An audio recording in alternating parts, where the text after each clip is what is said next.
Let's go Mets. Let's go Mets. Let's go Mets.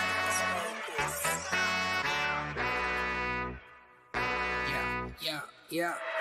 You gotta believe and invest with your heart. Orange and blue till Mets do us part. Spring training, oh yes, it's the start. City Field gritty till Mets do us part. Hit home runs and knock it out the park. Big Apple till Mets do us part. You gotta believe and invest with your heart. Listen to the show till Mets do us part. John from Brooklyn, Ibby reps NJ. With the other team, I don't care what your friends say. Mets fans, we focus like a sensei. Listen to the podcast Monday, Wednesday. Made a couple bad plays, but we still won. Character, yup, we're gonna build some. Are you gonna check the pod? Is real fun. Just like Mookie, I will, son. So invest with your heart. Orange and blue till Mets do us part. Spring training, oh yes, it's the start. City Field gritty till Mets do us part. Hit home runs and knock it out the park. Big Apple till Mets do us part. You gotta believe and invest with your heart. Listen to the show. Available now on all streaming platforms. If you love the New York Mets, check out Till Mets Do Us Part. Enough rapping. Let's get to yapping.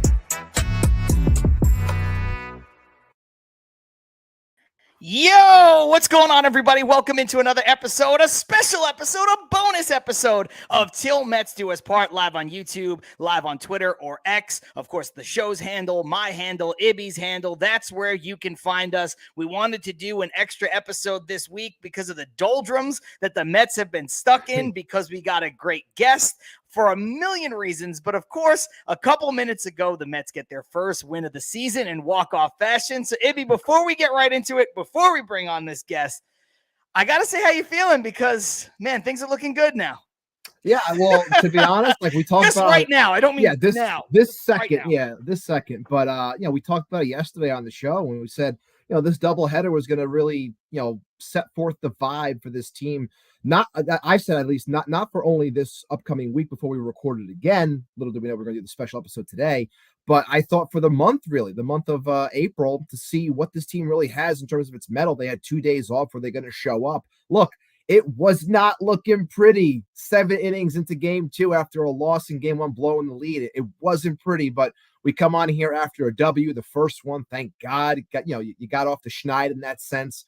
So maybe you can start playing a little bit more loose, at least for some players. Others still have that giant weight on their shoulder as they are trying to work their way out of this early season funk. But we got some stuff we have to get into regardless, based off the things that we saw these 2 games today. There's plenty to dissect, and I'm always excited when we have this guest on. So let's get into this. Let's get into it. John Sapanaro, Matt Ibby Ibanez doing the thing with our guest joining us, Casey Stearn, host of the Unfiltered podcast. Casey, thank you for jumping in. Thank you, Casey. Doing some last minute duty with us. Thank you for making me the what doesn't fit in this picture, and you're open with all the other athletes. Appreciate that. Listen, man, you fit. I was hoping you were gonna peep that really quick. You fit, man. So I looked up. I'm like, oh, Glennon. I'm like, I covered him. I saw him. I used to watch. Oh, what the hell am I doing on there? But I appreciate it. I think you've been on this show as a guest more than anybody else now. Thank you. I appreciate that. I also just want to say, just to be fair, because as Met fans, we believe in jinxes. At the time that you had asked if I would do this, the Mets had no hits. And now they got an Alonso tying homer. Tyrone Taylor got the win. And they got their first win of the season. So, of course, you're welcome. All right, so I want to start with the bad, because there's plenty of bad, right? They get the win. The walk-off is great. It can be galvanizing. Hopefully it is, whatever. We can talk about that towards the tail end. But you tweeted out after the first game, I'm just paraphrasing here. You said basically nobody should be surprised that the Mets are playing like this. Essentially, they're not a good team. And then there was a follow-up tweet where, hey, the Mets came into this, hopefully they can contend, but it certainly didn't seem like a priority for them this year. So me and Ibby kind of thought something different. We thought going in, some savvy, non-long-term moves, nothing that locks them up. If a few of those hit, the core is still good. Maybe they could be a bit up and down, but a couple things break right. You get to the deadline. Maybe one of these kids comes up, makes a little bit of a splash. This team could be, above 500, maybe battling for a wild card. So that is totally different from what you saw. So I basically just want to ask you, Okay, of course, with all the focus being on 2025 for this team, we do know Yeah. that. Yeah. But what is the biggest reason that you've been right so far that this team is not good? Because there's been a lot. So what's the biggest problem right now? Well, it's really ironic because I would have told you before the season the starting pitching was the problem, and that hasn't really been the biggest issue. So I would have been right about why they're here. Look, I don't think they're going to be a bad team. I just didn't think they'd be a good team. And I think that they'd be a team that would end up selling in July. I agree with you about all the things you said. And when you look at Mania and you think about JD Martinez is only $4.5 million that they owe for this year and prorated, what that would be if you were to move it in Severino, assuming he pitches better than he did the first time, and all that. But all those moves are about moving forward. None of them are about this year. So I don't blame them necessarily for the offseason, but I guess my thing was I looked at the starting rotation, and let's be fair. I mean, Jose Quintana started opening day. All right. You've got guys who are fringe rotation, guys who don't belong there. You got some Swiss cheese in the middle of the bullpen. Every time they put Tonkin out now, forever, I will take shots of, I don't know, whatever is closest to me. And when you look at the lineup depth was going to be a question for me without JD Martinez. And certainly he's going to be a big asset to help that. So I don't think they're a bad team, but this is what mediocre teams do. They win 8 out of 10. They lose 8 out of 10. Now, when they lose 5 in a row or 7 out of 8 in August in the middle of the season, nobody cares. When you do it to open the season, then it's the rest of the world is ending. So that was a very big win, clearly, that they got tonight in the back end of the double dip. Big time. Ibby, before I bounce this over to you, I just want to jump into the comments really quick because a lot of people are jumping in here. We got Stevie Mack saying, I'm happy for the win, but geez, that was still bad. Carlos Ortiz, finally. We got Anthony checking in. We won a game. I didn't even watch most of it. Needed a mental break after the first game. I think a lot of people are in that boat. And this is just kind of going with Casey just said, and that's Darren saying the Mets have the best ERA in the MLB, which you would not have expected. So, yeah, the pitching has been pretty good. The starting pitching has been good, not giving you the length, really. The bullpen has been some good guys, some bad guys, but the offense has been abysmal. But what Casey just said is what you said yesterday, Ibby, where they look like a team that's going to, win 4, lose 3, win 5, lose 6. Like, they're just going to bounce back and forth. And I think so far that's exactly what they've been. Based off of the way they went about the offseason, I said that the entire time. I thought it was going to be a very up and down season because of the players that you brought in. And if you were floating around that 500, because when you have that up and down nature, you're hoping to be somewhere in the middle when it matters most. Can we add something here? Will it help us reach that wild card spot? Like, that was always what it was going to be. It just started off extremely ugly, and we're happy to get the win today. But obviously 1-5 is better than 0-6. But the main thing that I put across, and I'll continue to say now that Case is here as well, is and it's echoing what he said as well for his thing before the season started, working within those margins. I know you said that, Casey. It's when you're trying to work within those fine margins, if you fail, it's going to look 10 times worse because the way you constructed everything, if you're not perfect there, it's going to look that much more bad because of the players that you have here. So when your job is to come in here and play defense, pitch, and rely on your veterans to provide the offense, and when those things aren't clicking, you're going to look like a really, really bad baseball team. And that's why they're 1-5 right now. Luckily, not 0-6. Yeah, look, they can't win with accidents. It's like yesterday.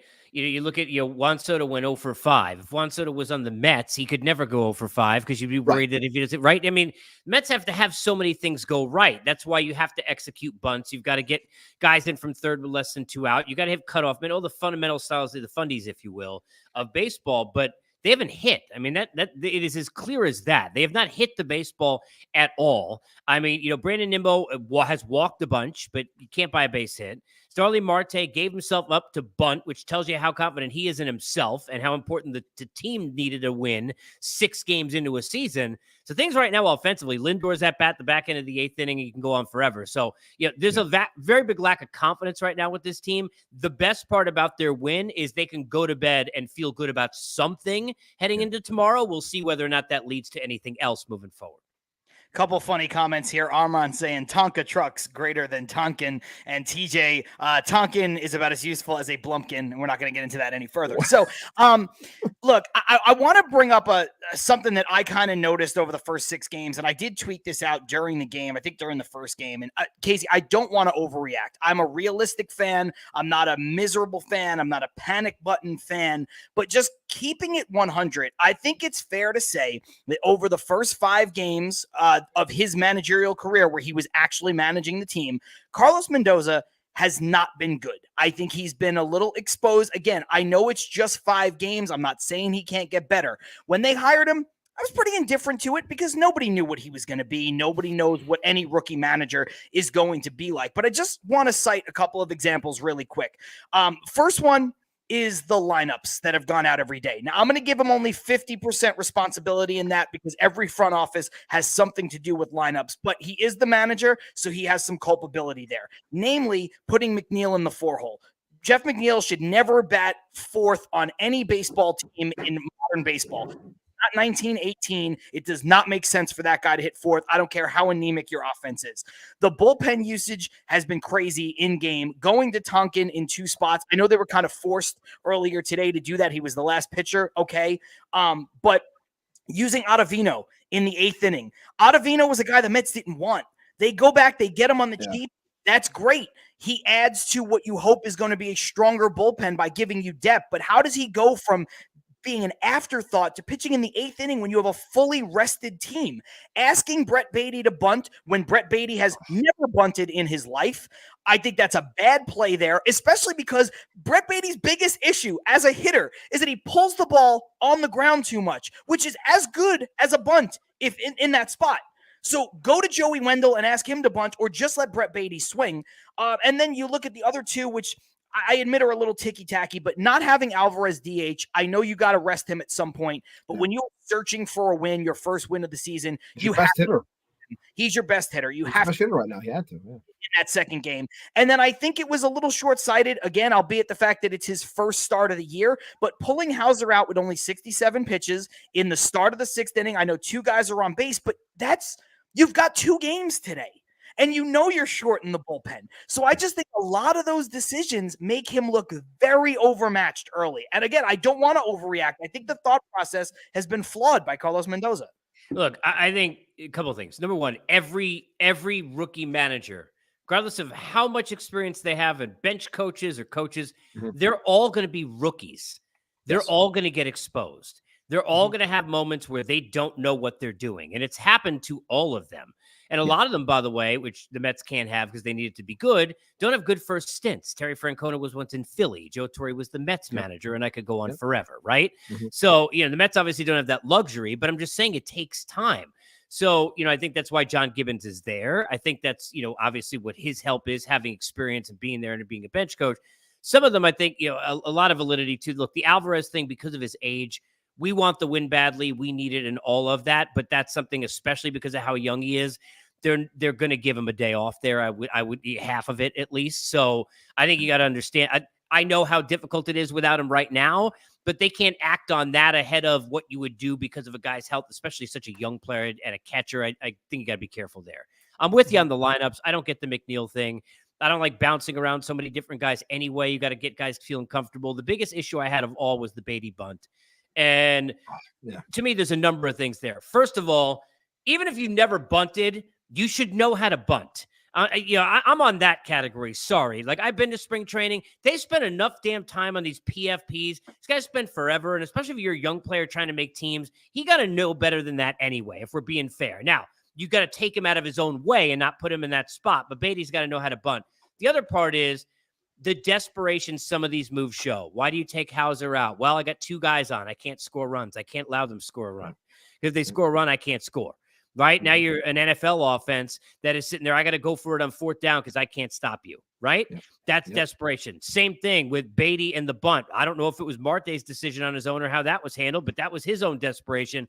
I don't like feelings of desperation when I'm watching on television or in the seats. And some of the decisions you're talking about tell me that Carlos was gripping it too tight trying to get his first win. Now, is that natural? I think it's natural. Going back to your human element, that's human element. That's natural. But you got to help him get out of his own way. And I think from Gibby and the rest of the staff, everybody's got to, you can't let the players feel your pressure. At the end of the day, they're going to mirror you. That's why the guys who seem cool and easy breezy are the ones who win most of the time in this sport. Yeah, it is well taken. Those points are well taken. Ibby, I don't overreact. No. There are certain things, though. It's not the results. It's not the outcome. It's the logic that gets you there. It's the same thing with the McNeil thing batting fourth, just in a nutshell. I'm not going to sit here and complain about the lineup every day, but that's one that drives me absolutely insane. So, I'm not an overreactor. Or do you think that I'm overreacting too much here? You know me well. No, I don't think so. I think it's within reason. No, I don't think you are. I think it's within reason. And to just continue the point that that Casey was just on, like for me at least with the Beatty situation and the bunt, like the reason why I hate it the most is, well, I should say two things. Number one, I can't stand bunting. I'm not for it. I don't need it. I don't like giving up outs. Like forget the bunting. But yes, to Casey's point, if you're asked to do it, you should be able to do it. But also the main problem I had there, I'm all about confidence. I'm all about doing things in the right situation. But when it comes to Brett Beatty, the fact that he looks well balanced in the box, he's been hitting the ball better. He's been getting some lift. He's been getting on base. Like I'm about building on those things. And when something like this happens, like it just looks like shit and it doesn't come off proper and it fails. And I don't like that, especially in a young player, because who knows how that could potentially spiral. Now, I'm not saying it will, but my whole thing is in that situation, what he's been doing to this point, I think he should be swinging the bat. So when he had it and he opted to bunt, to Casey's main point, I agree with 1,000%. You are acting in that spot. And he said it so much after the fact where he said that the bunt was on the entire time, basically. You are acting as if I cannot score. I have to take every opportunity I can get to try. I'll give up an out if it gives me an opportunity to get closer to that one run. And that's not a way that this offense should be operating, especially with the names that it has within the first 5 spots of the lineup. So when you take the bat out of Beatty's hands, when he's been one of your better hitters, when you didn't expect that, I have a problem with that. So no, I don't think you're overreacting. No.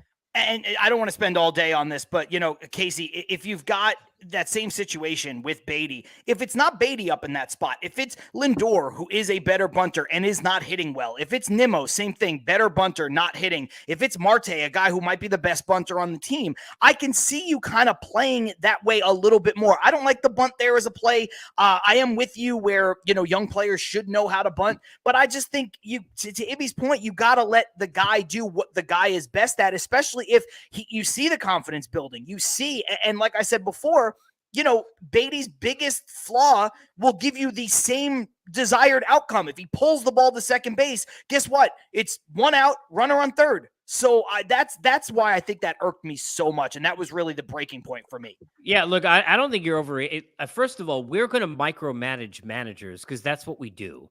And you're going to do it early in a guy's career because there's no back of the baseball card or track record. We're not sitting there. It's like, my guy Dusty, if Dusty was still managing, he can make a mistake, but then you're almost going to say, but he knows what he's doing, right? Because you've got all the background. We don't know we know Carlos Mendoza seems to be a very good guy. He's very well respected, and that's important, and I'm not poo-pooing all of that. We don't know managing a game, X's and O's, what he is. We knew what Buck was, right? Yeah. We knew he had his faults. That wasn't one of them. Like, we understood that. But then when he made a mistake, it's why it was so eye-opening. We don't know what to expect. We're building the back of the baseball card and track record for Carlos Mendoza. And so far, it looks like one that's a little bit tight and definitely does not trust that his offense can score runs. And to be fair, I wouldn't trust they could score runs if you go look up and down the numbers in the first 6 games because nobody's hitting. I mean, let's be fair. I mean, so everybody, that's what one win can do. Hopefully, everybody releases the grip of the bat a little bit and going into tomorrow, it's only 1 win. But look, the Marlins are 0-7, right? 1-7, I guarantee you ask them. 0-8 now. Is it 0-8 now? I guarantee you 1-8 would feel better for Skip Schumacher. So 1 win, I think, for Carlos Mendoza, maybe even for the way he manages the team, may make a difference. We'll jump back into the comments. Everybody who is watching live, this is a special edition of Till Mets Do Us Part. We're live on Twitter. We're live on YouTube, all courtesy of the Brella Sports Network. Couple comments here. Rosie saying Mendoza has made many bad managerial decisions, including Ottavino and Smith cannot be used in high leverage situations. Shay checking in. My Yeah, goodness. so, please. We got some people in this chat that hate Drew Smith like worse than anybody they've ever met in their lives. Shay saying a couple of head scratching moves, but yeah, I get the pressure and the human element. Let's talk a little bit more, Casey, about the human element. And this is something we talked about a lot on this show yesterday. I am very hesitant. People in the chat were not so hesitant, but me and Matt, a little bit more hesitant to use the word soft. I don't think that's fair of professional athletes. But I think that the Mets are too nice. The Mets have two players on their team that are known for their smiles and doing everything with a smile. And I'm not trying to poo-poo that or demean that in any way. But ever since the Mets have moved on from players like Harvey and DeGrom and Syndergaard and Stroman and Baez, and I'm not saying any of those particular guys should still be here, the Mets don't really have a lot of players with edge. They had Tommy Pham last year. He's not here anymore. You know, maybe a guy like Bader has a little bit of edge, but Bader needs to stay on the field and prove that he's a legit major leaguer first. Some of these other guys, everybody's very nice. Everybody's go about your business. And I do think the Mets need a little bit more swagger or edge or fire or toughness. And you're just nodding along with me. So yes, you agree? Yeah. I hate it. I hate it. Yeah. I hate it. You could go back to the Yankees in the late 90s were as professional, all the calisthenics they did even before the game were more professional. They looked more professional than everybody. But they had Paul O'Neill and they had Jorge Posada. And there were others too, but that's just naming two of them, right? Who have more vim and vigor than anybody on this Met team. And you need that no matter how professional most of your guys are. You need that mix. You look at the NBA, the NFL doesn't matter. And that's why you see Alvarez when he hit that double was it the first game? Maybe it was the second game. Yeah. He hit the first game, right? When he hit the double and you saw the energy going to second base, it was like for the first time somebody looked like they had a light on. I mean, honestly, it's like watching this team a lot of times is like watching paint dry. And a lot of times their energy is to the wrong things or Jeff McNeil in ways that you kind of don't want and don't even feel really great anyway. So I'm with you. I want a team that is sick of losing. I want a team that can't stand it. This is not going to be the type of manager that is going to give that to you. And sometimes a team doesn't need it because they can sit behind a Jim Leland, right? Or somebody like a Dak Ozzie Guillen, or you can go back Earl Weaver, a million of them. Lou Piniella. Carlos Mendoza not going to be that guy. It just doesn't seem that way. He's going to be nice. So there's got to be some of that on this team. And I want that we're not going to take this shit anymore attitude from a team that is sitting there in New York with nobody willing to sit in the cold in the ballpark, with nobody carrying it home, and about to face 0-6. And I think that Alonso home run saved them and Tyrone Taylor's hit. But we'll see now over this month of April whether or not this is a problem with this team. Because to me, I can go back to the Braves in September and those matchups 2 years ago. They won 100-plus games. And every single one of those series, the Braves look like not only the better team, but the way tougher team. And that has not changed. Yeah, Ibby, I mean, look, Lindor has swagger. Alonso has a different kind of swagger. So they're not completely lost in that department. But, you know, there's just nobody. I mean, Casey mentioned McNeil, and this is the conversation we had yesterday about it. Like, no one, forget about as a ball player, nobody should be confusing the energy or whatever kind of faux toughness McNeil brings with what Bryce Harper brings to the table. Yeah. But from afar, you might look at it and go, like, if you're not a baseball fan, you watch a clip of both of them, you go, oh, they got the same fire. It is so different. McNeil is whiny. McNeil is all whiny. Inward, slam the helmet down. Can I tell you something that could be fair? I'm a Met fan. I'm a diehard.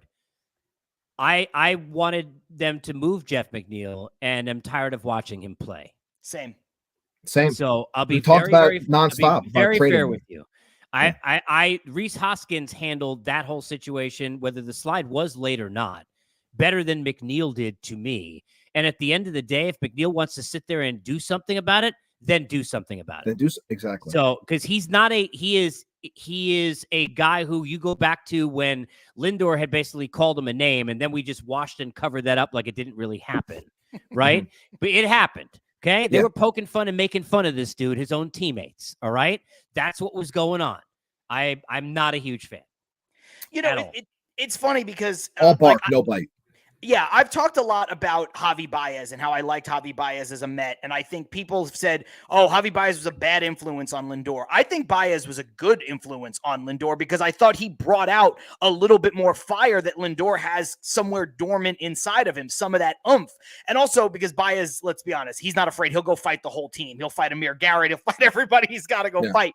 So I know Baez has not been a good baseball player since he left the Mets, but I think it's funny that some Mets fans are sitting here and going, oh, I hate the fact that Baez gave us the thumbs down and all that stuff is so bad. But meanwhile, they're willing to accept the fact that, you know, you've got your franchise player, your $350 million player in Lindor, and Jeff McNeil basically punches him down the tunnel, and everybody's willing to be okay with that and just give him a contract extension. And, oh, we like Jeff McNeil. I don't understand that difference, Casey. I really don't. Is Casey frozen? I don't get it. I've never gotten the McNeil thing. Oh. I really, no, I'm not frozen. Am I frozen? No, you're good. You're good. Okay, I don't get the McNeil thing. I never have. I think if you've got a really good lineup and he's sitting there and hitting 2 or the bottom somewhere and slapping the ball around, all that is fine. But he is a guy who has out in front qualities that are not leadership qualities, and they're not great for your baseball team. Not a huge fan. And I think breaking him and Pete up would be a good thing, to be fair. I think the two of them, I have not been a big McNeil guy for going on now almost 2 years. So this will derail the whole show, but a lot of what doesn't work in that room, I would attribute to him. I agree. I agree. Sorry. Go ahead, Ibby. No. I just think that when it comes to people who like and defend Jeff McNeil, I think it's the dated thought process that a lot of baseball fans and other sports it applies as well. I mentioned it yesterday, Casey, and it was how when I think of Knicks fans, when they would always call into the fan and be like, oh, the Knicks, they got to bring back that attitude from '97 and play tough defense and beat people up. It's like, no, you got to score 130 points to win games. Like that's what you have to do. You have to get to that point. Now I look at it as in the baseball sense with Jeff McNeil. He fits that old school mentality for some guys. He's a guy, he's going to hit the ball the other way. He's going to hit 300. Like, we need those guys. It's like, no, I want a guy that's going to hit, 20 home runs and provide some spark and actually, not roll over to a double play and then be pissed off and then throw the helmet and then throw a hissy fit. It's like what you give when you're not hitting 300 doesn't warrant the annoyance that's going on with you otherwise. Like, I get being angry. I get being competitive. I even understand like being pissed off when Reese slides into you. But like you said, if you're going to do something, do something. Don't turn into an entire thing and then do nothing in the end. And that's on Mendoza as well with how the whole thing was handled. Especially when you said you weren't going to turn the double play. And I watched the video 1,000 times and you're a liar because you dropped the ball in the transfer and were absolutely trying to turn the double play. Now, you wouldn't have done it successfully. And it doesn't mean the slide wasn't late, but you're a liar. Sorry. Jump into the comments here. A couple good ones. Carson, known McNeil hater, saying McNeil hate stock rising. Christmas in April. Jewish, by the way. And then we got Joe K. That McNeil extension was so unnecessary. It was. We can't talk about that because it will derail the show. I do want to say this to you, though, Casey, because we got like 2 or 3 more things I want to get with you, and then we'll get out of here in this shorter version. Yeah, of the no show. worries. But, no worries. I have said for a long time, over the course of the offseason, and some people agree with me, some people think this is crazy. But if Jeff McNeil is not hitting 300 minimum, I have said that he is a useless offensive player. Now, obviously, there's a bit of hyperbole thrown in there, but I don't think too much because he doesn't hit for power, and I'm not talking about home runs. I mean, driving the ball, extra base hits. Everything he does is based off of the fact that, yes, if he's hitting 300 and 310 and 320, well, he's going to get a lot of hits, so his on-base percentage is going to be high. He's going to probably knock in a lot of runs because he's going to be getting a lot of hits. But what I see is a guy who makes too much contact. He makes a lot of weak contact, a lot of contact early in counts when he probably should be working the count. And he does things that these old school fans love. Oh, he goes the other way. Shortening up and going the other way is great with a baseball game on the line. 2 outs, runner on third, a big spot, lefty, runner on second base. I understand that. early in counts, you should not be looking to slap the ball over the third baseman's head. That, to me, that's not a great modern baseball player. So when I use the term or the phrase that he is a useless baseball player unless he's hitting at least 300, do you think that's crazy? Again, some hyperbole attached. Here's where I think it becomes crazy because of the defensive versatility. Offensive player. Yes, but then okay, I get what you're saying, but I'm tying the two together, being now I could put you at the plate because I have you playing different positions. So it's hard to totally deviate from that. I would say this. I give McNeil credit for two things. One, I go back 2 years ago, and that September I still haven't totally gotten over into that Padres series. And Lindor and Alonso, 95% of their at-bats for the span of a month were horrific. Both of them. Terrible. And guess what? Brandon Nimmo and Jet McNeil had the best at-bats by far of anybody on the team. And if you go back to even those games against the Braves and the Padres, sometimes the only hits were coming from McNeil. And almost every at-bat was good. So I give him credit. He's bared down in big spots and had some good ABs. He's an old-school top number 2 hitter. An old school number 2 hitter who's going to make contact. Your guy can steal a lot of bases because he can go ahead and you can get deep in a count, or he can keep the count going. You could hit and run. Those things don't exist anymore, and they're hitting him 4th. So those don't really fit. But I do think in a lineup that has a lot of power, if he were hitting 1 or 2, if you didn't care about speed, let's say in a 1 spot, or he's hitting 2, he's a guy who can be a productive player for other teams. But for this Met team, they need more of a thumper in the spot that he's currently in because they have those other kind of guys like Nimmo at the top of the lineup. And I know, Ibby, it's a long time ago, in baseball terms, but it reminds me of Paul LaDuca hitting second for the Mets in 2006, 2007. Well, they had mashers. They had a prime David Wright. They had a prime Carlos Beltran. They had a prime Carlos Delgado hitting behind him. And they had a guy in Jose Reyes who was going to steal 100 bases in front of him. That's the situation you need to have in order for McNeil to hit in the top part of your lineup. He's perfect for that. Right. That's what he is. He's perfect for that. Otherwise, he's got to hit 8th or 9th. Exactly, because with this lineup, we want to get, and we talked about it at length when we talked about lineup construction before the season even started. We would say constantly the 4 players that have to be at the top of the top of the lineup to get the most plate appearances, to give us an opportunity to score some runs, jump the scoreboard early, give these pitchers a chance, give the bullpen a chance. We always said it was Nimmo, Lindor, Alonso, and Alvarez. Those are and this was obviously before JD signed. We were saying this stuff too, but he fits into that as well. So get those guys the most at-bats. Even for me, I still think no matter what, Jeff is better suited at the bottom half of the lineup, 8, 9, turning the lineup over, then keeping things going in that sense, because I want to see those guys getting the most plate appearances, because to bring it back to Casey's point before, I need those 4 names specifically, and then JD would be 5, to do everything and anything to score runs, because other than that, it's not happening. That's point blank. What Marte's doing now, he's been okay to start, better than what I thought it would be, which isn't saying much, but better than what I thought it would be. I'm happy to see the progression with Beatty. I want to see some more, but then you look at the back half of the back half of the lineup for the second game today, where you're looking at Joey Wendell and Omar Narvaez and Harrison Bader, and you're just like, holy Christ, that's an inning lost. You're losing 3 innings essentially when those guys are back to back to back. So that's why I'm you got to jump the scoreboard early. So when I see a McNeil, I think is better suited on always being on the back end. Keep those 4 or 5 names at the top every single time. No matter how you want to mix and match them, I don't care. But those 4 or 5 names should always be at the top. The problem is the righties, and they use him as a lefty. And if they split him between Pete Alonso and JD Martinez, I might have a coronary. But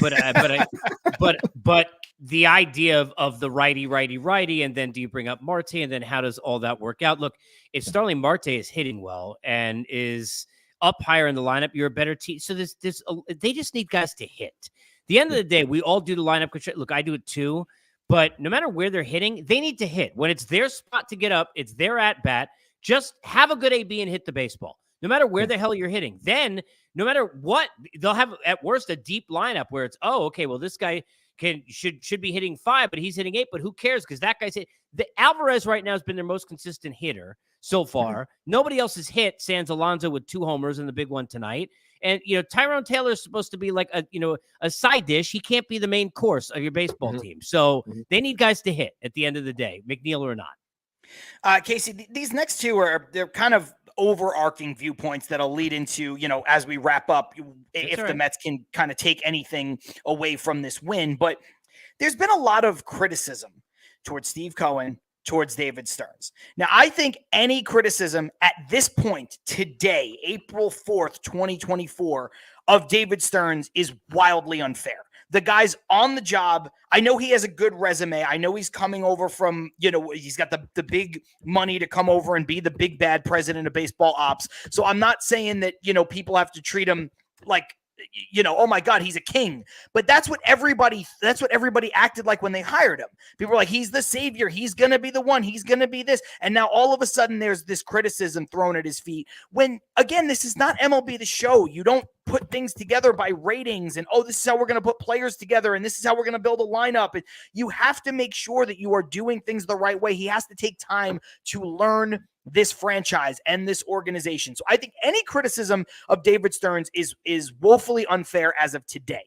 I can see some criticism with Steve Cohen. I don't personally think that a lot of it is fair because I think when you inherit an organization that was as bad as the Wilpon Mets were, you have to allow some growth there. Now, in fairness, it's been a lot of years. So, if people want to be a little down on Cohen, I think that's fine. But people comparing Cohen to the Wilpons, clamoring for him to sell the team, saying that he's a snake oil salesman and he sold them a bill of goods, that's where they lose me. If you want to be a little bit like maybe he shouldn't have guaranteed a World Series in 3 to 5 years, okay, but you can't sit there and tell me he's just the same as the Wilpons or I'd rather have the Wilpons back. To me, you don't understand baseball. Mets fans on Mets Twitter can easily be described as the following. 70%, even if they're irrational at times, are diehard, really good people who are part of my brethren and women. The other 30% are morons. Yeah. Morons. Complete and utter morons. The idea that a guy who is coming here to fix your franchise moving forward, who did not come in here to fix 2024, he came in here to somehow compete with Alex Anthopoulos and his staff, who have basically made a sustainable machine. That's basically what they're the Thanos of the NL East. Okay. Yeah. To get to that team, you're going to need a lot of Avengers and need to compile them for years. It doesn't happen in 5 days, morons. So seriously, that's ridiculous. The Cohen part, look, I get it, but at the same time, I do this, and maybe it's too rational of me. Did you know any person who didn't want Max Scherzer at $130 million and didn't lose their minds and their proverbial shit that the Mets actually got Max Scherzer and didn't throw a parade that they got Max Scherzer? Anyone? Did you know anyone that when they turned DeGrom away because they didn't give him a 5-year deal, that wasn't cheering that, hey, Steve Cohen is a genius because he shouldn't have given DeGrom 5 years when DeGrom got injured? Nope, he was a genius then, right? Do you know anybody who didn't think that he should have jumped on Verlander when he had the chance and then said, oh my God, Justin Verlander's a Met? And I could go on and on and on. Yep. So those people should be quiet too.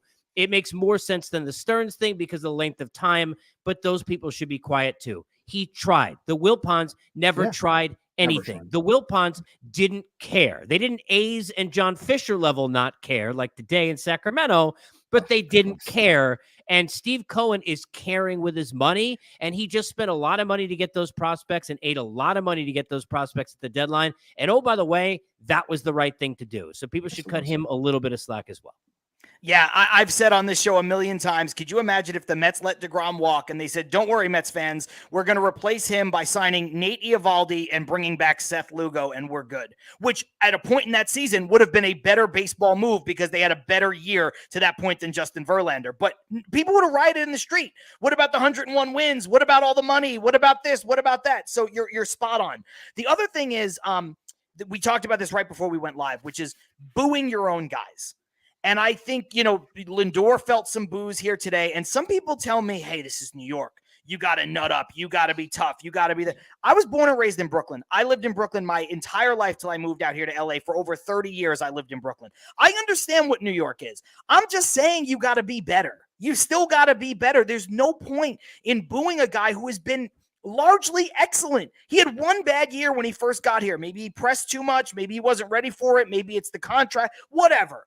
But other than that, Lindor's been great. You can't sit here and boo these guys mercilessly. It's ridiculous.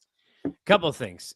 I'd always deviated this way when I'm asked about this over the years. It is your right. If you are in the stands or at home, you're paying for the parking, you're paying for the tickets. Can you boo? Yep, you can boo. It's your right. I'm not saying you can't, but it's dumb. And I'll tell you in the best possible way why it's extraordinarily dumb. If you were, and I'll take any job, so please nobody take any offense to this, but let's say you're a bank teller and your job is somebody had come in there and they said, okay, I'd like a change of a 50, and they're doing that. And then all of a sudden, there were 100 people that came in staring at the bank teller. Now there's 100 people who are booing the bank teller. Now there's 1,000 people staring and booing. Now there's 40,000 people in a crowd staring and booing. That bank teller, all they have to do is get change of $50. They've done this a million times. I could do it. I'm not a bank teller. And guess what? Hands are sweaty, nerves, not counting right, need to count over. Now imagine, morons, idiots, you asinine morons. Now imagine trying to hit a 98-mile-an-hour baseball, a 92-mile-an-hour slider that's coming in at the dirt to your back foot that you can't see or recognize with those same 40,000 people booing you. Take this, cut this, and shove it up you know where, and maybe then it'll ingest in your body to understand why booing professionals on your own baseball team is moronic. Ibby, I always say that was great. I want to cut fantastic. That's just going to be the new intro of the show. No song, just Casey saying that. That's how we're going to open every show. Perfect. Yes. Ibby, I always say, you can boo bad guys. Somebody gets arrested for domestic abuse. You want to boo that guy. You boo that guy. Yeah. You can boo bad effort. A guy is just a known loafer, a paycheck collector, and he is just out there just going through the motions. You see it a lot in the NFL. Guys get paid and that's it. They're never the same player. You can boo that. You can't boo bad outcomes in a game that bad outcomes are more common than good ones. It's foolish. It's a game of failure. It's cliche, but 7 out of 10 times you're a Hall of Famer. Like it doesn't make sense, because in the end, as a fan, you're all supposed to be pulling in the same direction. You all want to win, and you want your guys to thrive. And we can always, everyone's all to the end of time, everyone's always going to bring up the Phillies and Trey Turner and cheering him. But it's the right thing to do. You should be going about and cheering your guy so he gets out of the funk, so then he picks it up, because the talent that they are.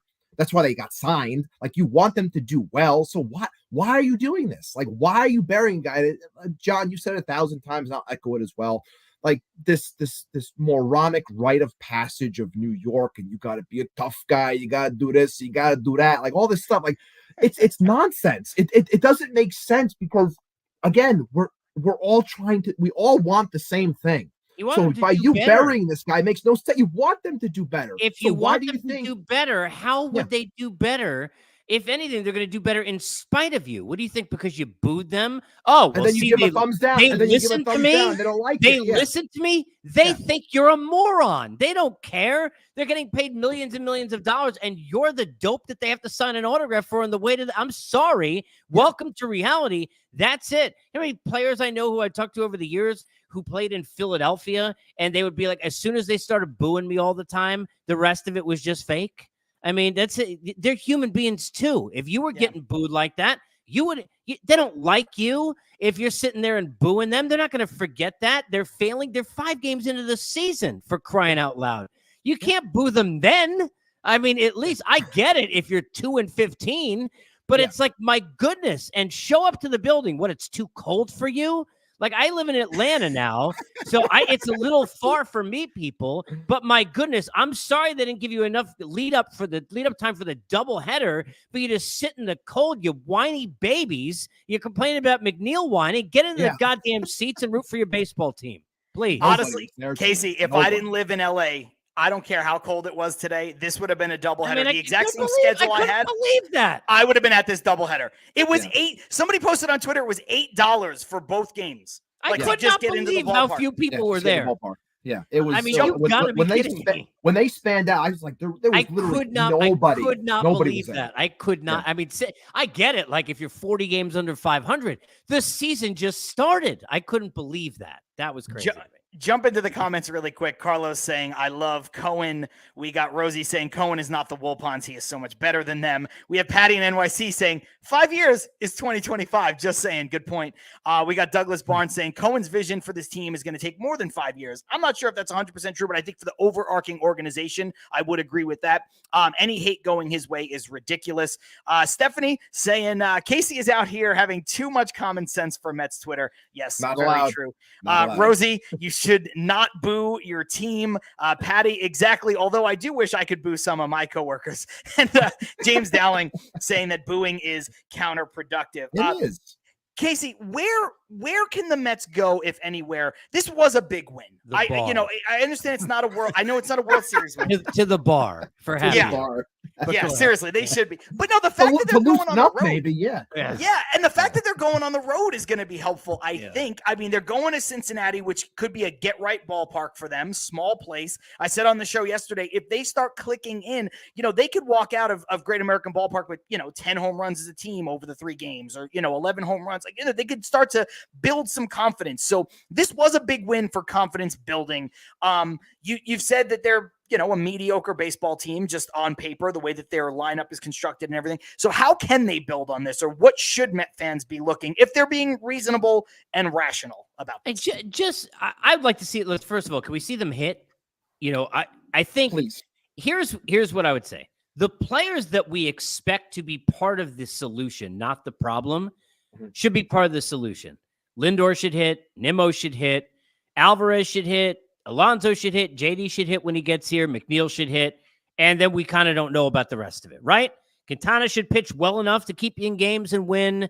Manaea should do enough of that. Senga, when he's healthy, should do that. You know what Diaz is doing? In the middle of it, with some of the questions, that's where the ups and downs going to come from. And that's where you got to get lucky and have those answers be positive. But if you're going back to the beginning and we don't know if Lindor or Nimmo are going to hit, well, forget it. I mean, then you're in deep shit. So I think look for just the answers that look like they should be the positive answers anyway to occur, and then hope to get lucky with the rest of it. Look, it's not impossible at the Mets. It's the world of the wild card, right? You only need to be a little bit over 500 to be in it to win it. However, if they're only close to in it to win it, the bad news for everyone is David Stearns was not brought in here to go push to get you a wild card. He was brought in here to figure out how some way in a division with the Braves to contend year after year with that albatross of a system that the Braves have put together. And he is not going to think about anything but that. So I've got bad news. If they're within sneaking distance of the wild card, I don't think there's any chance that they will do anything but try and get for those players that we talked about, those JD Martinez's, those Manaea.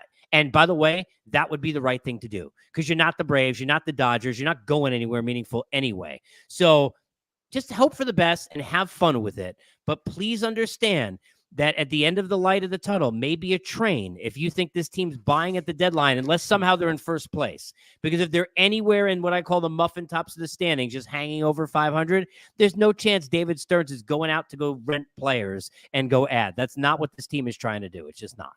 That's a great point. Ibby, what about you? What do you think?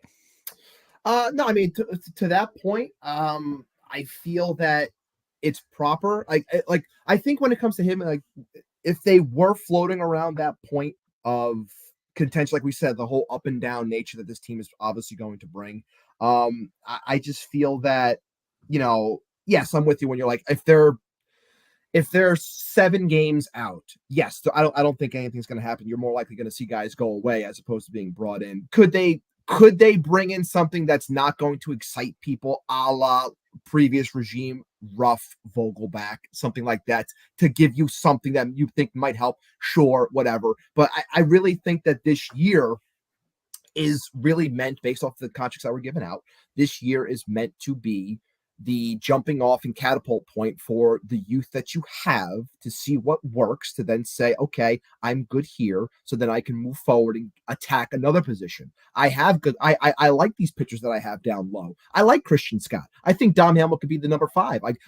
These are good things. Now I'm moving my plan along. But I'm with Casey in terms of, and I've always been this since episode 1 of this show, when it was, I initially said, and I can bring up the tape if I have to. I initially said, when Cohen came in, I wanted them to strip everything. I wanted everything stripped because I said it has to be brought to a point where you have to build properly, and that takes time. But I also understood what he was trying to accomplish by buying all said players to give you something on the front end while working on the back end. But I do think Stearns knows what he's trying to do, and I don't think anyone's going to get sold that is of any warrant, or I should say of any value, if you will, to bring in a rental to say, hey, we're going for it. It's like, no, I don't think that's going to happen at all. I think you're going to start seeing these guys being shipped out, so you can see the young players come up. And like I said yesterday, remove the floor for this team, which is like 75 wins, and increase the ceiling to see what these young kids can do. I think that's what's going to end up happening in the long run. Yeah, I think we'd be in a better spot today, if, in hindsight being what it is, if Cohen would have blown everything up when he got here. But to my point before, to you, Casey, which was like, hey, the criticism that comes his way when you inherit a team from the Wilpons, if you come in as the big bad $17 billion man, the richest singular owner in the sport, going from a cash poor ownership that had all kinds of issues, that's a tough PR sell. And I think he realized that, and I think he got advice on that. And he was a minority owner, probably sitting in the owner's box alongside of the Wilpons a couple times going like, man, I wouldn't do it this way. I wouldn't do it this way. He didn't know. And, is that his fault for not knowing?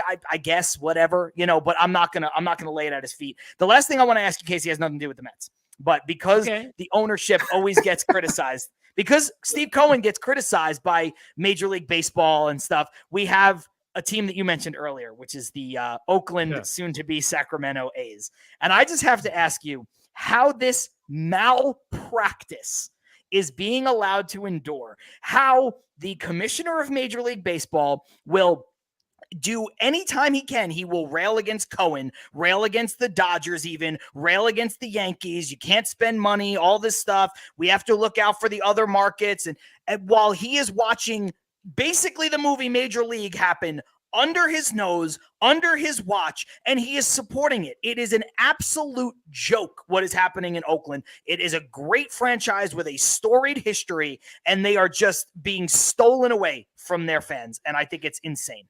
I'll start with this, is shameless plugging. So I did a 12-minute diatribe on this, which you can find on Twitter or X at Casey Stearn.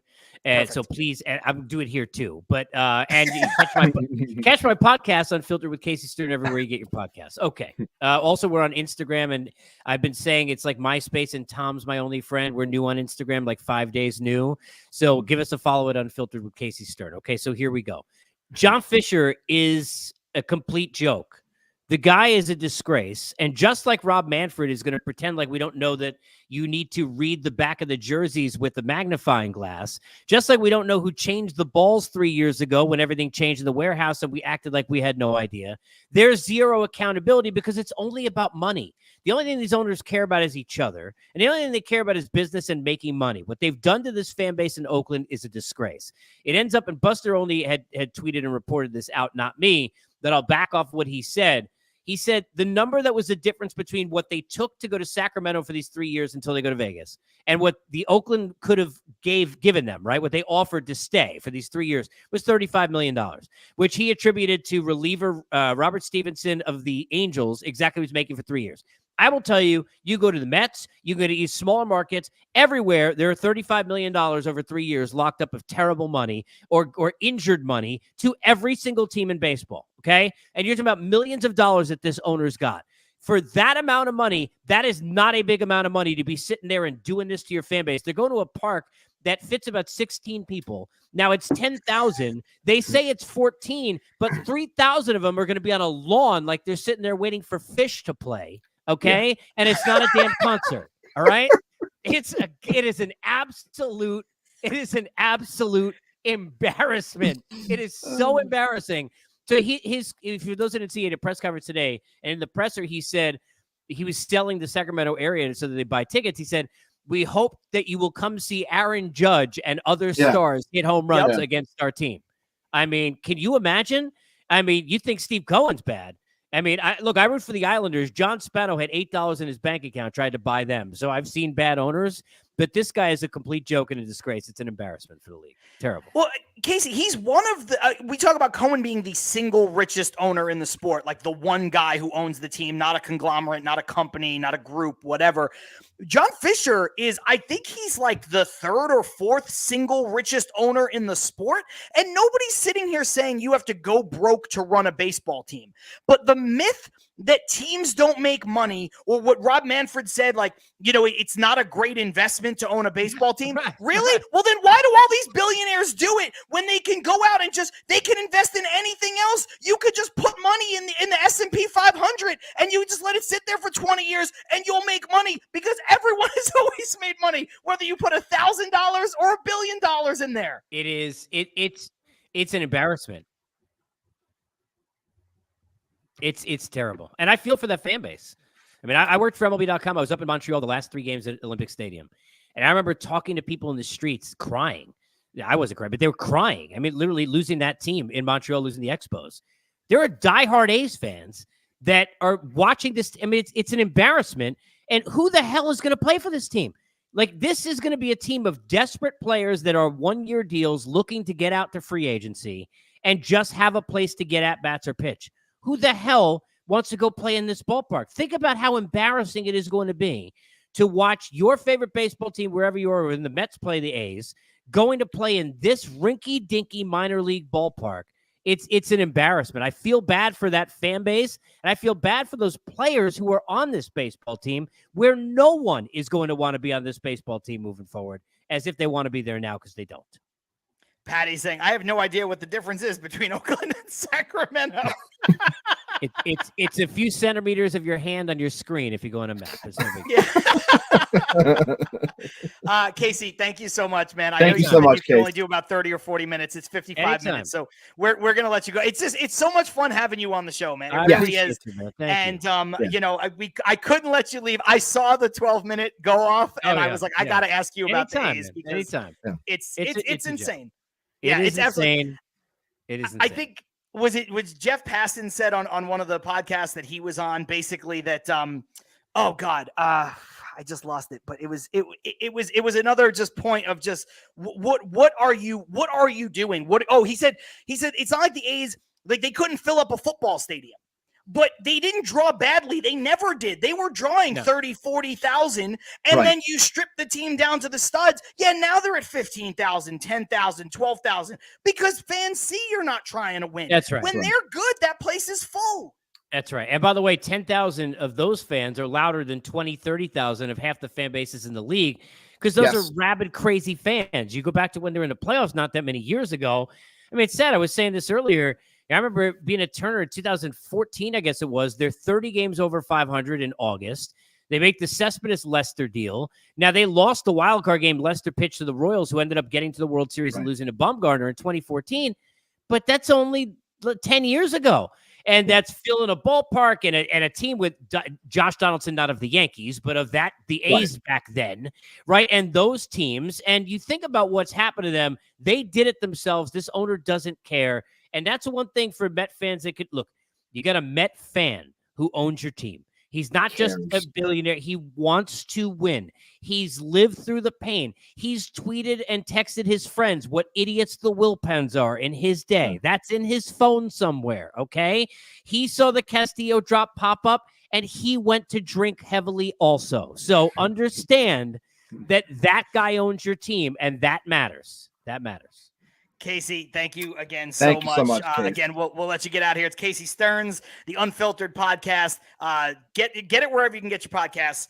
Make sure you subscribe to it. Make sure you follow him. Is it just on Instagram? At Casey Stearn. On Twitter or X, it's at Casey Stearn. On Instagram, it's at Unfiltered with Casey Stearn. Yeah. And that's a new account, guys. So go over there on Instagram. Follow it. When you see it, and it's like, well, he's got like 98 followers. It's not actually a bot or an OnlyFans account. You can follow and there's a lot of Met content, so I'll see you over there. I will make sure to follow it. I will be there as soon as we're done here. Thank One and only Casey Stearn. It's fantastic having him on the show. Ibby, we'll let Casey get out of here. We'll just put our finishing thoughts on this really quick. Just the Mets are gonna be what they're gonna be. You and I are realistic. We skew a bit positive. I think that there's some stuff here this season that there is to look forward to for this team. I'm not writing the eulogy on April 4th. I refuse to do that, right? I think Casey makes a lot of great points with regards to they're more likely, unless they're in first place, I would even add like maybe a close second place to the Braves. They're more likely to sell off pieces than they are to buy pieces. Maybe they buy a piece, like you said, that doesn't excite anybody, right? Or maybe they buy a piece that's, controllable for 2 years. Kind of like when they went out and got Marcus Stroman a couple of years ago. He was under control for a couple more years after that. Maybe they do something like that, fits their long-term plans. But I think that people just in general, and this is not me being rosy because I had plenty of bad shit to say on Twitter today. So did you when we started this show. But I do think, I'm not trying to sound, God, I don't know what the word is, but like, I think you need to be a little bit more supportive of your team, for Christ's sake. I think you need to understand the human element. I think you need to understand what they are trying to accomplish as a franchise, as a team this year, and as a group of individual players. Because what's going to happen is JD Martinez is going to get here. He's going to strike out, 2 times in his first game and go 0 for 3, and people are going to boo him. Like, fuck you, stop. I get what you're saying, and I really think the more I look at it, I think there's just, and it's something that we all have to learn how to accept. It's that there are levels when it comes to this fandom.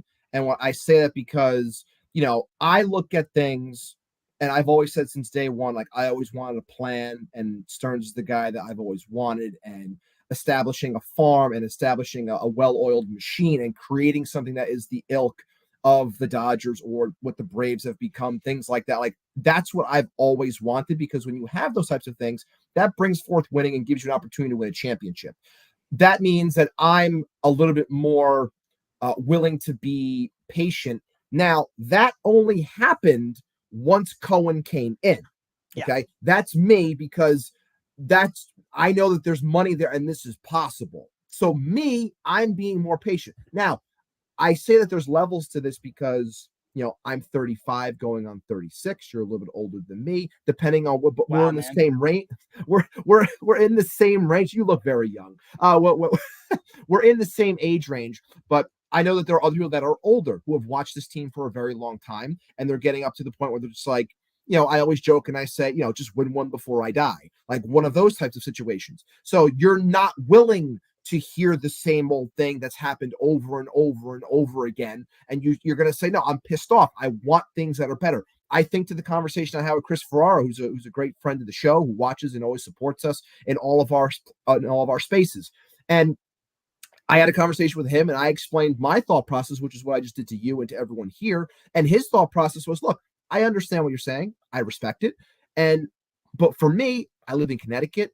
I have 20 games. I go to the stadium. I pay for the parking. I pay for the things. I get all these. It's like, I want results. Like you can't sell me on these other things. So I understand the frustration from that point. But if you want to pull in, if we're talking about all wanting to reach the same end goal, which is winning ball games, yes, I think that in the end, what you're saying is proper, where you got to pull in the same directions. Boo bad people, boo, unfortunate happenings or whatever. But, guys are going to strike out. Like, it can wear on you. It can be frustrating. I understand that. I love Francisco Lindor. Do I like the fact that he's batting .044? Like, no, I don't. Like, I want him to do better, but me booing him isn't going to make him do better. It's not.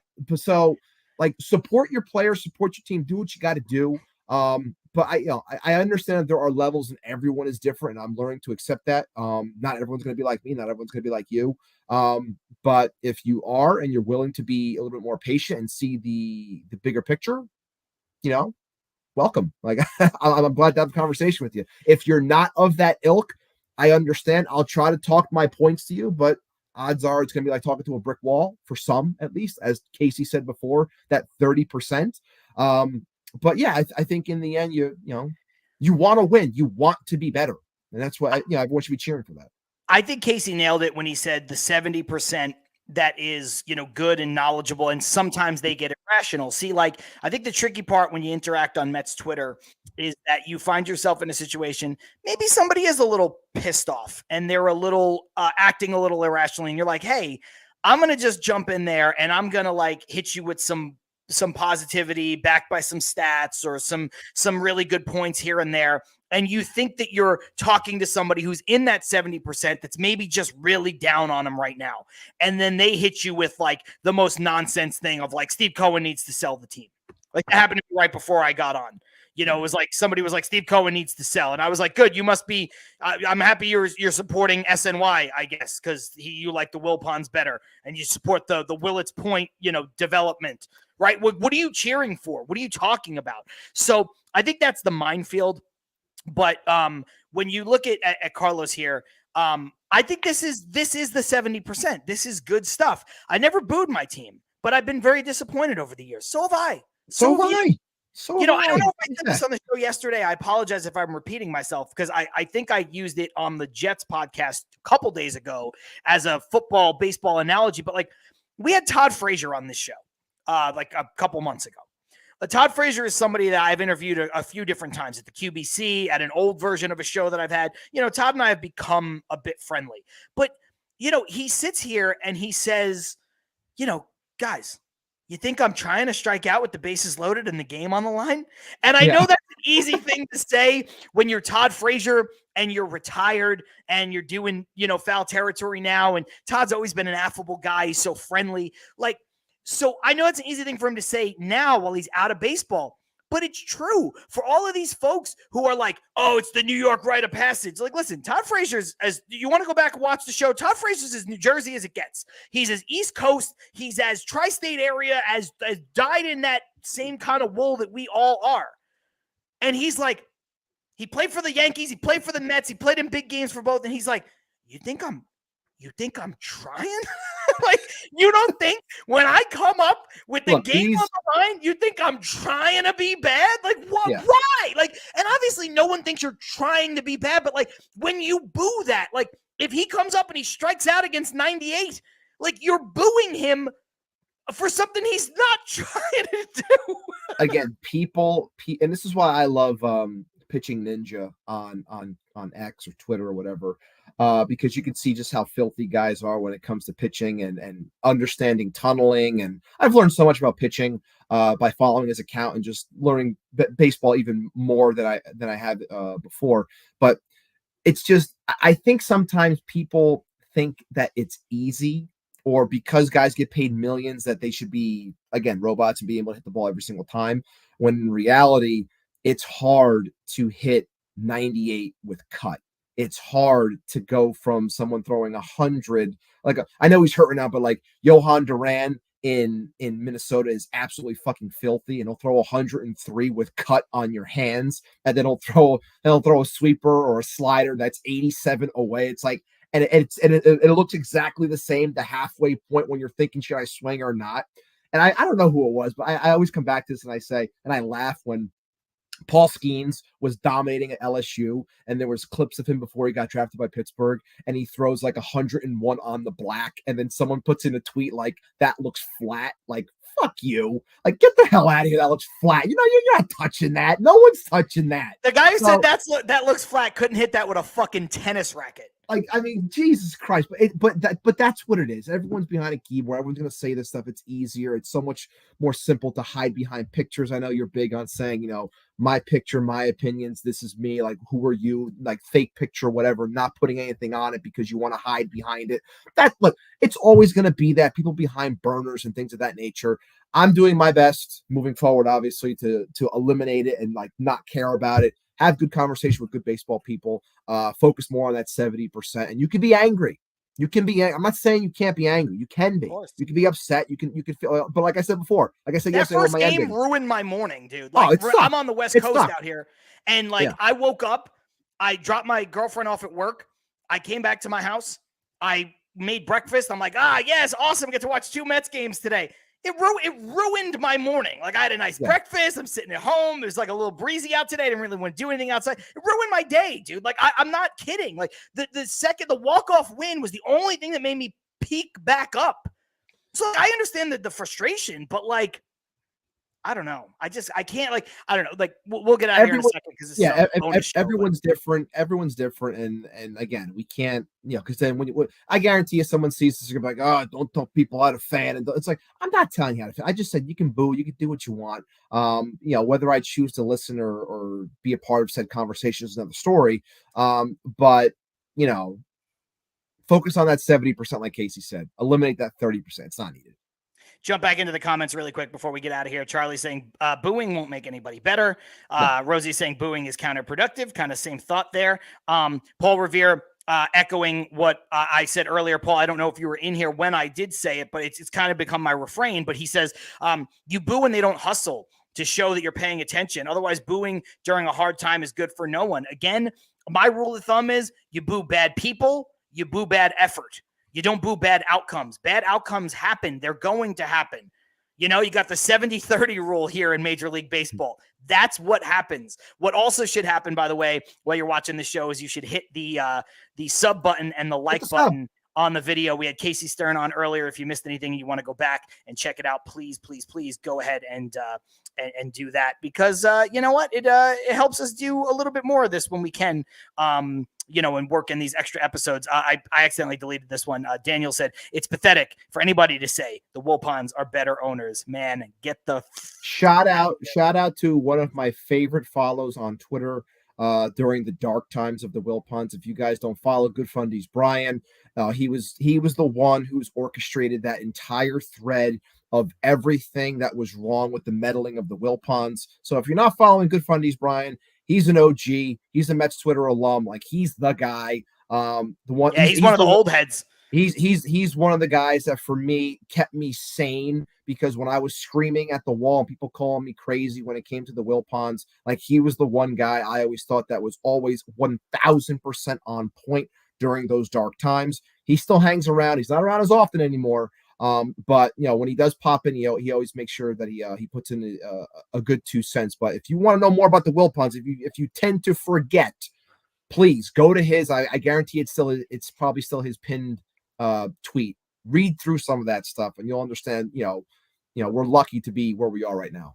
Another person that can, and it's not for now, it's for the off season and stuff like that. Patty's saying and the handle is Good Fundies Brian. Unless he changed, I'll double check real quick. We'll find out, Patty. We'll send it to you. But another person, again, this is not for now, but maybe in the offseason, maybe we'll have Keith Blacknick back on, Media Goon, QBC Keith, who's always here in the comments when he can be. Maybe we'll have him back on because, him doing the QBC for now over a decade, a lot of that stuff overlapped with the Wilpons. He had to deal with them directly. I have been talking to Darren from 7 Line as well. He's a buddy. I'm trying to get him on the show. He's somebody who dealt with the Wilpons too. And maybe there's a little bit to, go out there and say, hey, look, this is what actually happened. I know it's old news, Ibby, but I do think maybe it's good off-season fodder. Maybe we can get a couple of those folks on to really give, a little bit more 2 cents on really how stuff went down, because I think unless you dealt with them directly, like, how do you know? You know what I mean? Like, and these people did deal with them directly. And there it is. It's at Good Fundies. Really one of the Mets Twitter OGs when Mets Twitter wasn't the same. It was, a lot of people didn't have podcasts. A lot of these content creators out, people weren't doing that stuff. Really the place that you went to talk sports was 180 characters at a time on Twitter. Good Fundies, Brian, really, really good follow. Ibby, you know what? Let's go ahead and get out of here. Extra time this week, but I think it was needed. I think it was important to do. Before we get out of here, though, let's just do it really quick. Boom! Independent safes. We got to throw in our read for independent safes, as we all know that they are protecting homes and businesses with secure residential and commercial safes, fireproof peace of mind in every corner. Visit independentsafes.com today for security that stands strong. And we keep on talking about that 30% of Mets fans that you want to avoid. Throw them in the safe twos, lock them away. You don't need to bother with that nonsense. Keep it away. No need for the panic room, as it was asked in one of our tweets prior to this happening. They got the win. This was not taking place in that panic room, at least not yet. We'll find out what happens when we hit record on Wednesday of next week after we're done with those the 5 games between Cincy and the Braves. So yeah, we'll see you then. And of course, LGM, let's survive and do what we got to do. And of course, let's talk about Manscaped before we get out of here, because, you know, we're still messing with Manscaped and we want you to mess with them too, because they have some great stuff. You might not think that manscaping is for you. You might not just say, you know, I'm not really into that. I don't really need to trim up that much. Well, maybe you don't, but maybe you want to trim your beard. Maybe you want to trim your nose hairs and your ear hairs, which you should be doing. Maybe you want to shave your head. Maybe you want to buzz down your chest hair a little bit for the beach, whatever. You can do all of that with Manscaped. So I just caution you, if you think manscaping is not for you, head on over to manscaped.com and just look at some of the things they have, from the aftershave bombs and things like that to the underwear that are great. They're thin, they're breathable, they're performance underwear for the gym, for if you're playing sports, pickleball, doesn't matter what it is. I think you'll find that you have more in common with the Manscaped brand than you think you do right off the bat. And you can use the code TMDUP for Till Mets Do Us Part, TMDUP at manscaped.com. And if you find something and you're like, well, you know what? I've never done this before, but I'm going to try it. Well, why not try it, Ibby, with free shipping and 20% off site-wide? And of course, Patty's saying, oh, good. Manscaped.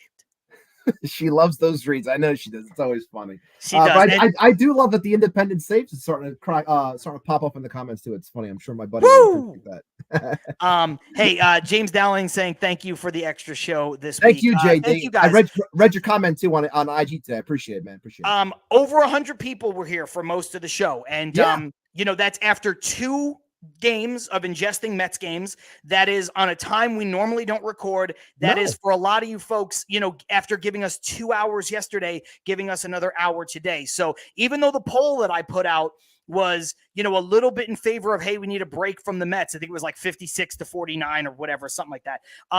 I was like, you know, almost half of the people who watch us and follow us and listen to us, you know, that voted, they want the show. So let's do it. And I had the opportunity to talk to Casey earlier in the day, and he was like, listen, man, I'll talk with you guys anytime. And, you know, we appreciate that from him. Go follow him at Casey Stearn on Twitter and X. And of course, follow him. What was it? At Unfiltered Casey? At Unfiltered Casey Stearn, or at Casey Stearn Unfiltered? Yeah. At Unfiltered Casey Stearn. So follow him on that new Instagram handle. And of course, follow us at Till Mets Do Us Part. That's on Twitter and X. Some of you watching on X right now, if you don't follow us, click on that so you know what's going on, because that's where we're going to put breaking news like, hey, we're doing another show and we have a great guest. So you want to make sure that you do that, and then subscribe and like and all that stuff on YouTube, because that builds it up. Paul, thank you. Sincerely. Thank you, Paul. Paul, you're as is everybody, but Paul's been a great addition to the chat because it's fun, it's tongue in cheek, it's the alias. He plays with the horse stuff, really like runs with that. But then, like, you know, also throws in some baseball, like some legit baseball commentary along the way. And then you know, thank you for that, sincerely. So I'm John. That's Ibby. This is an extra episode this week. So if you're watching for the first time, we will be back next week in our regular time slot, which is Wednesdays at 5:30 Eastern. So we will see you then. And until then, LFGM.